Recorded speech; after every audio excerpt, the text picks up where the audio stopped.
Okay. Welcome to Porch Play Chats, sponsored by the American Association for the Child's Right to Play, or more affectionately and shortened title, IPA USA. IPA USA is the USA affiliate of the International Play Association. And as part of our efforts to promote play, we've introduced these Porch Play Chats. So you can find all 200 of the Porch Play Chats if you go to our website at ipausa.org. Up in that top right-hand corner is our Facebook page, our YouTube channel, our Instagram, and our Spotify. If you subscribe to YouTube, magically every Monday, a new Porch Play Chat will appear in your feed. If you're a friend on Facebook, they're also there. So, and then we take snippets of it over to Instagram, and we're turning all the 200 Porch Play Chats into podcasts, and you can sign up for Spotify for free and access all of those as well. So there you go. Wow. In a nutshell. Yeah. How We're to everywhere. Find them. They're everywhere, right? I'm Deb Lawrence, and I'm president of IPA USA. And with me on the porch today is Sharon Jackson. Hey, Sharon. Good morning. Good morning. What a beautiful day you have. It is a beautiful day. Dr. Jackson is a lifelong early childhood advocate and a seasoned professional with presentations for national, state, and local conferences. With over 30 years as a director, her background includes public schools, military childcare, Montessori, faith-based, and for-profit settings. Her experience is not only wide-ranging, but deeply grounded in appropriate practice, respect for children and families, and the value of play and agency in the lives of young children. And I love her topic today because it's all about play and self-regulation. And what teacher doesn't need some help with self-regulation in a classroom? Right, right. But you know, the other thing that I think makes this so important is that when, as Lisa Murphy says, when the wolves come to the door, then we say, no, they're not just playing. They are learning cognitive flexibility. They are emotionally regulating. They are. So it gives us something else to say to people who don't understand the value and to people who may not respect the activities that they see going on in front of them. Yes, yes. And you know, I think again, we think we have to teach. It's the social emotional curriculums that are driving me crazy. Right? Because it's so out of context for kids. Instead of saying, you know, when I was teaching kindergarten or preschool and something happened, which you know it always does in a classroom. It always does, yes. Always does in a classroom. I would say circle up.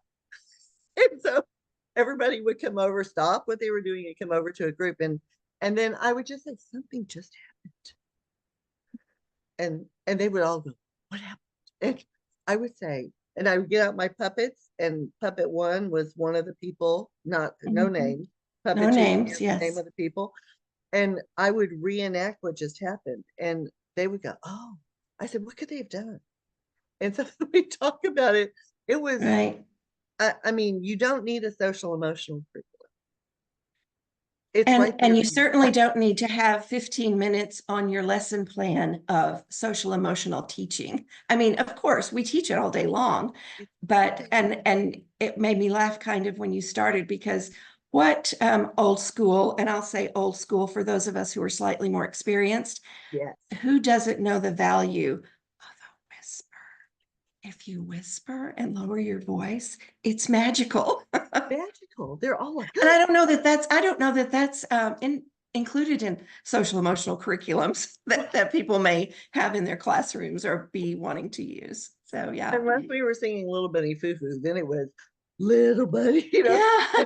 But then count. And Yes. it was like, you know, so all that inflection in your voice really gets kids' attention and makes them It gets their attention. Yes, definitely. so interested in what might be happening. And, you know, I try in this self-regulation piece, which I want you to get to with examples for how people can do it. In self-regulation, there's no reason to raise your voice if children have made a mistake, which is what children do. We adults make mistakes. We do. We all make mistakes, of course. Yes. There's no reason to raise your voice. Yeah, So just noticing it and, like you said, reconstructing and solving the problem. Children love to solve problems. they So, do. yeah, which is one Yes. of the great steps and examples that you can use when a conflict is going on, or whether it's between two people or two groups or whatever. You can, as you said, just notice, pay attention, and solve the problem. So Mhm. that, I think, has more value sometimes than people give it credit for. Right. Any, isolating the child in timeout or saying you need to stop playing with that and move on isn't really helping, right? It True, true. we need to give them the skills to be able to communicate and Teach resolve them the what to issue. do. Yeah, Yeah. for sure. And I heard somebody say a long time ago, when someone's not getting math, you don't pull them out in the hall to teach them math. You teach in front of people, and everybody who might be a little shaky is benefiting from whatever your instruction is, or your encouragement is, or your problem solving is.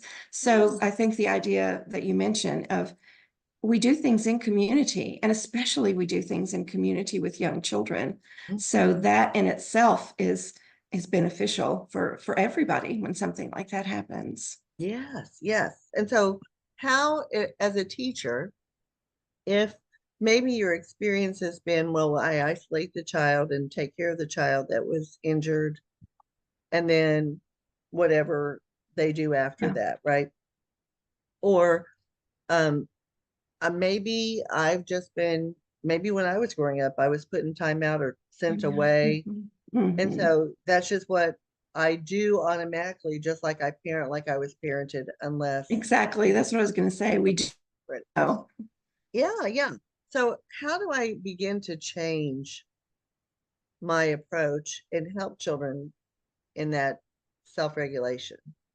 I think first of all, you have to have the willingness to do it, of course. Mhm.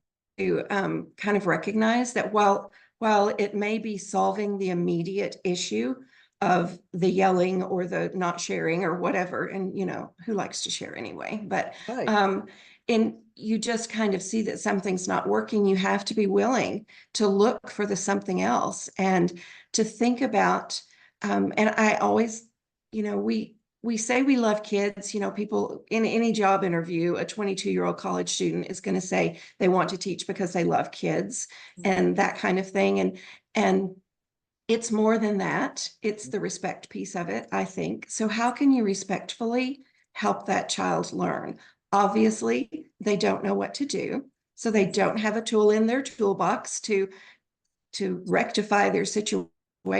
So they, like we, just go right back to what they know works wherever they are. And it may be yelling and throwing themselves on the floor or whatever.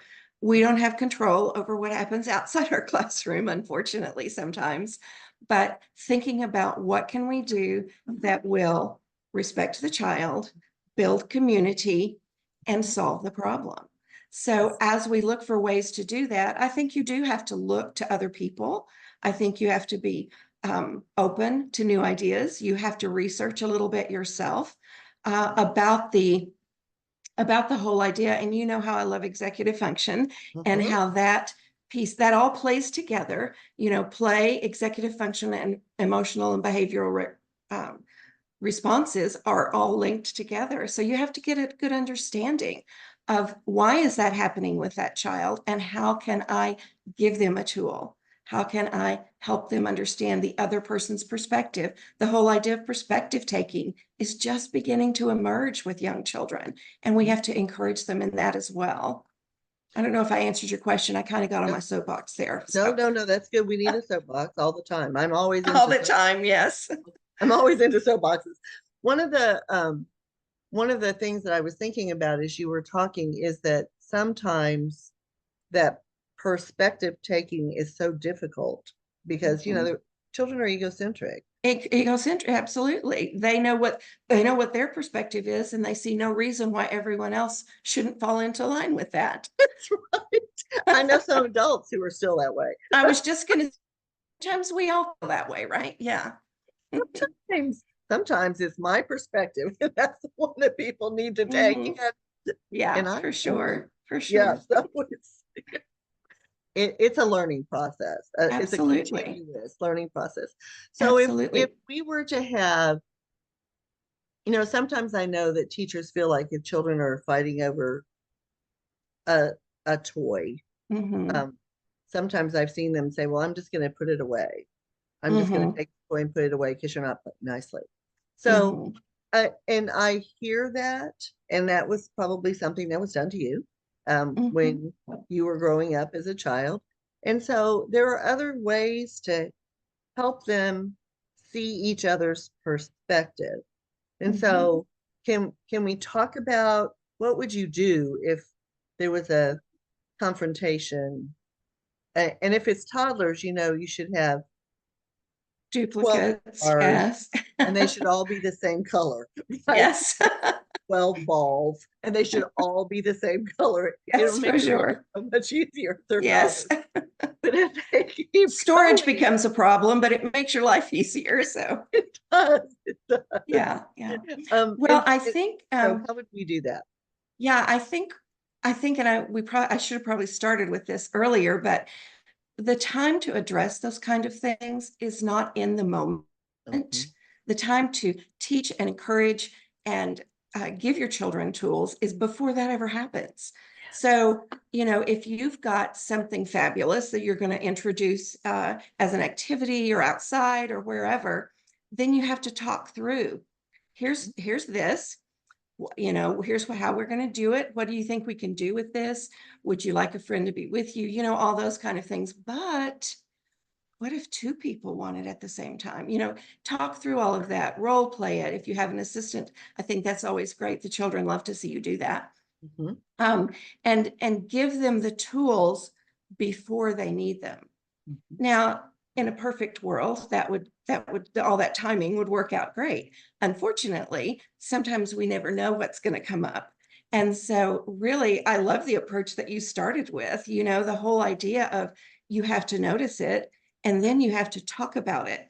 But when you talk about it in community, because even if they're not around you, if you are let's say you're a pre-aware teacher and you are going to this group and you are either moving them apart or speaking in a loud voice or taking something away, you better know that there's lots of little eyes all the way around. So you're not just talking to two children, for instance, you're talking to the whole group because they are going to be quiet and watch. And Yeah. that's just what happens when something blows up like that. So giving them tools ahead of time, I think, is step number one, and really talking about things on a regular basis. And when I said earlier, they don't need 15 minutes on the lesson plan, it Mhm. has to come up organically. It has Mhm. to come up in ways that the children will be receptive to it and not be, oh, great, she's telling me something else I'm doing wrong, or, whatever. So And I I think think that's job one. Then yes. two, Uh-huh. go Go ahead. ahead. No, you go Okay. first. And then I'll Then interrupt two, again. then two, I think you have to have the tools at the ready. You have to be ready for those things. So Mhm. that's homework on your part. That is preparation. It's even practice, practice in the mirror if you're new, young, used to those kind of things. So getting the skills for yourself. And then we all know the value of maintaining our own calm and composure. And we Mhm. know the fact that we will be more calm and composed if we feel prepared for a situation. So I Yeah. think that's a piece of it too. I And lost we count have of my those, numbers, but yeah. no, that's fine. And we have those tools in our toolbox, right?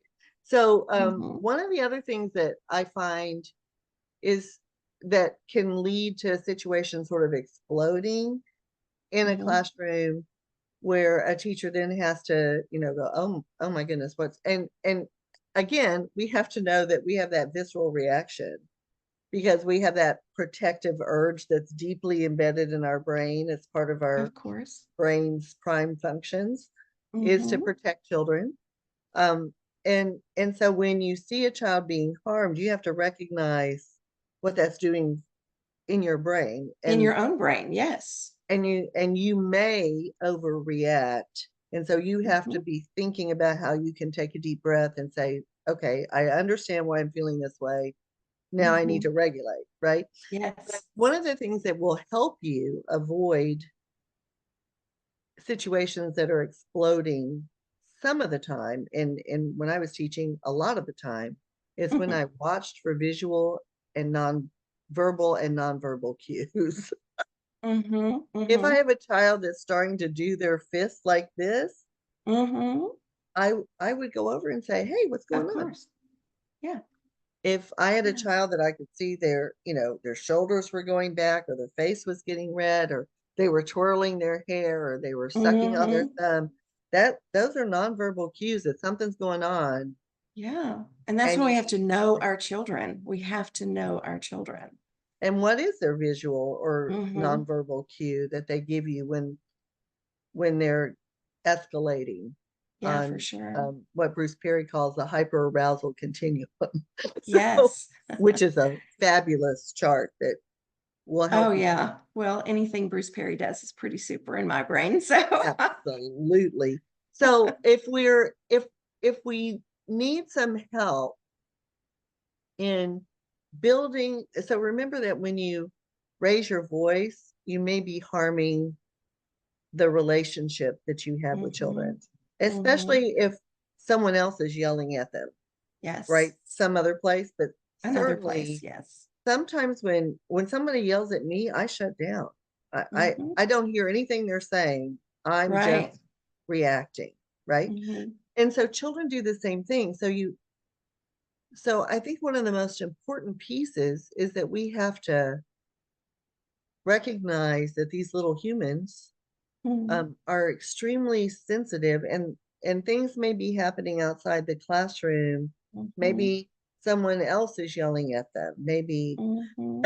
I had a student that was doing a reflective journal on in a children, families, and community course, and they had to interview two different families, and the families were like, oh, these two children have been doing really, really well, but now the 9-year-old is really throwing temper tantrums on the bus when he's going to school, and he has to immediately go to a counselor as soon as he gets to school because he's he's so dysregulated. Yeah. And He's and, triggered. and they were like, and we don't know what to do. We've talked to him about, and I'm like, somebody needs to see what's happening on the bus, right? Because what's Or even before the bus. yeah, something is triggering, right, that child's behavior. That those kinds of dysregulation, almost always, I always tell my students, every behavior is a form of communication. Communication. They're trying to tell you. Behavior is information, not irritation. That's one of my slides. Yeah, yeah. And so I hope that people are hearing that we have to be regulated in order to help children regulate, but we also have to be great observers. So when you're teaching and everybody's in a large group and you're teaching, your focus is on teaching. But when children are playing, you can focus on the children, right? So that's why play is such an important, and I mean, it's organic in a classroom. They want to play. Exactly. Exactly.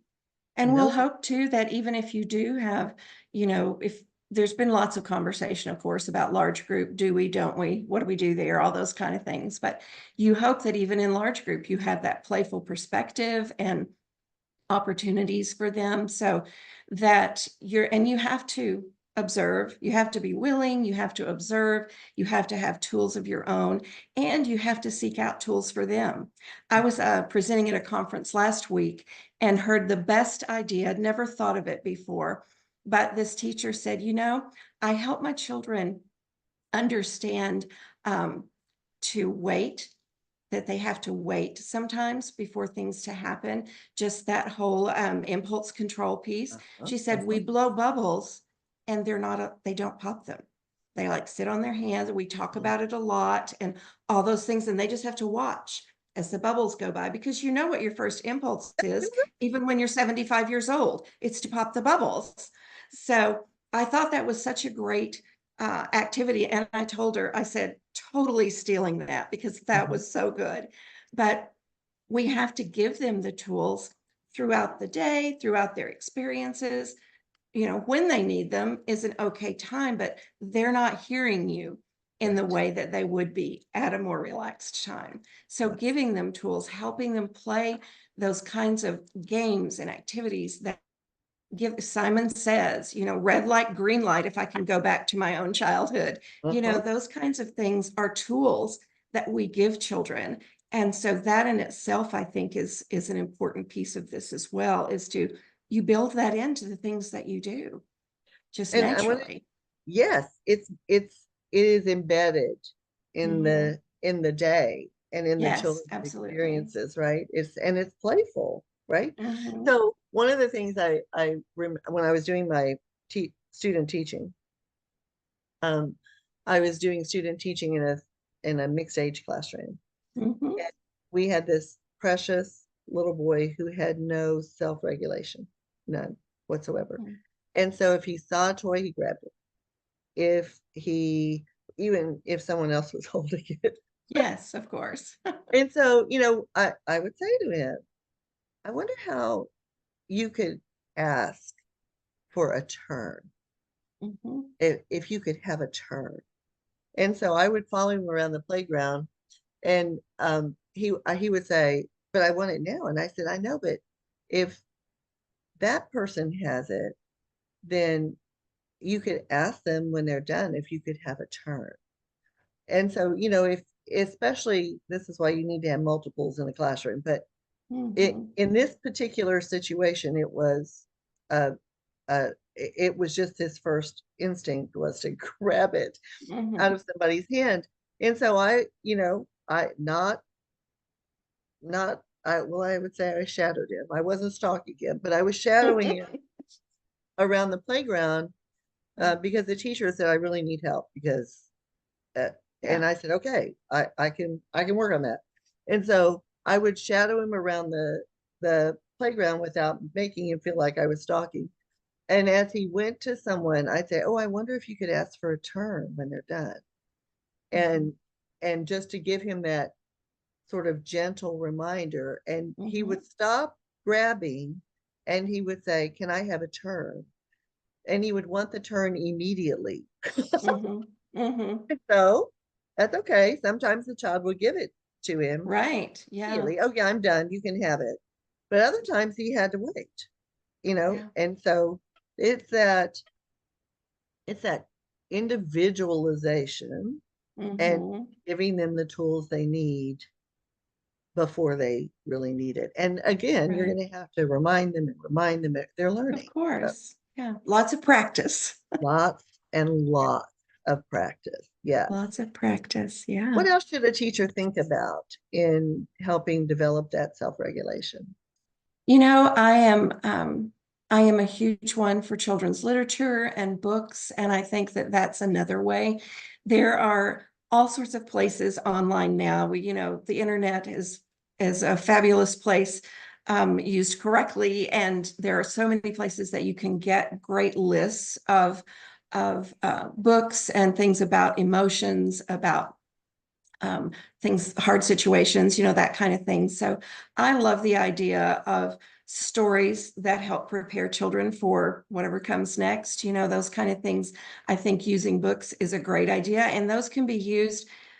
We don't read a book just once. We read a book over and over again, and children find something different every time they hear the story, and they use that literacy framework for so many different things, and they can act it out, they can predict, they can do all those things, but they can all be around the concept of self-regulation. So that's another place I think teachers have to be prepared, and not just that you see two children fighting over the red tractor and you whip out a book, but you talk about that, solve your problem at that point, your challenge.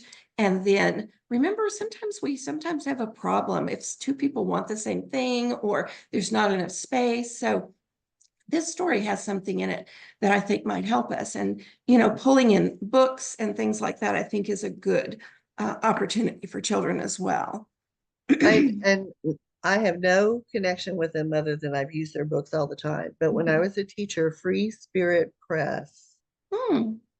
is a fabulous resource for toddlers.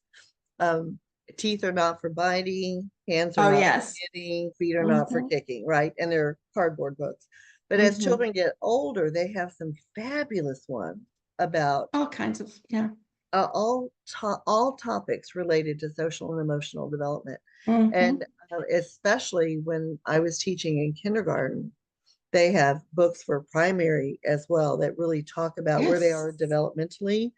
And so Hmm. Spirit Press is a great resource.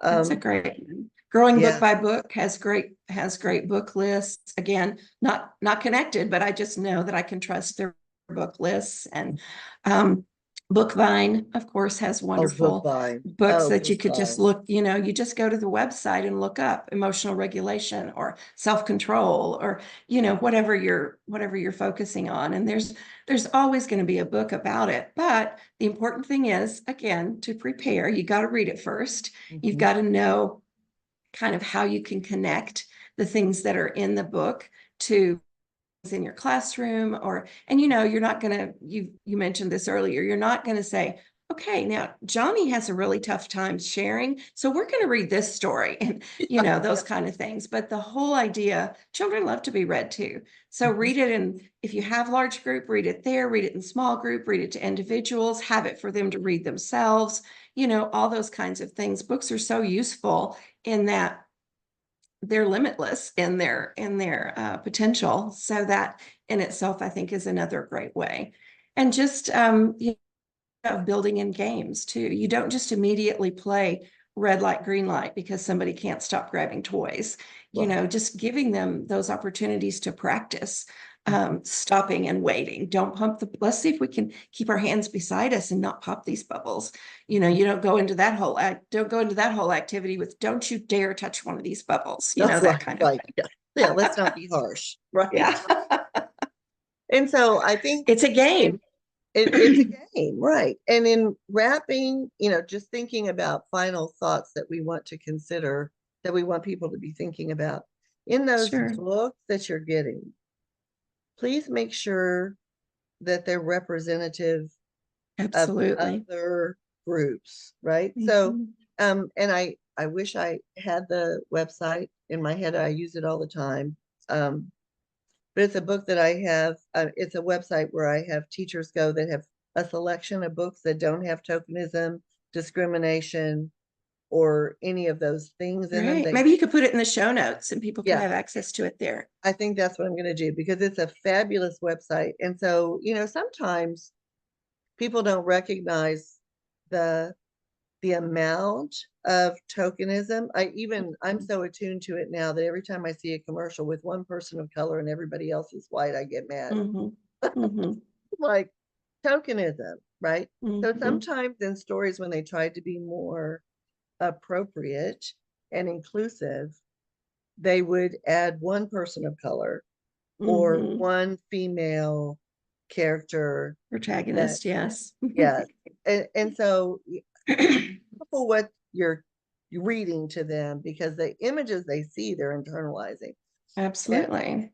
if And if the they don't see themselves, it doesn't reflect to them. That's So, right. They don't feel like they've been included in the classroom. So mhm. I'll put in this Porch Play Chat on YouTube, I will put that website That'd be great. Yeah. in the resources because it's fabulous.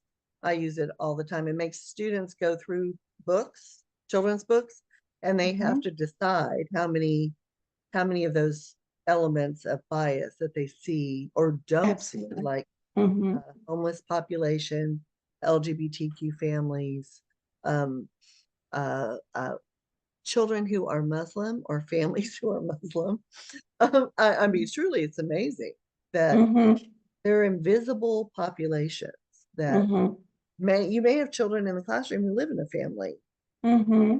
that they're never seeing in one of the books you read. So Hmm. just be really Yeah, sensitive to that. Yeah. I think that's Any a very good point. any closing thoughts, Sharon?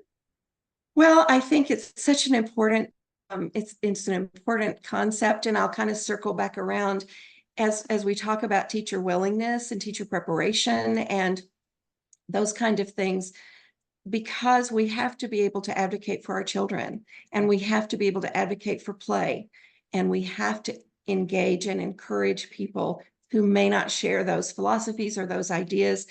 And it may be simply because they don't understand or know about them, but we have to always be willing to say what's important.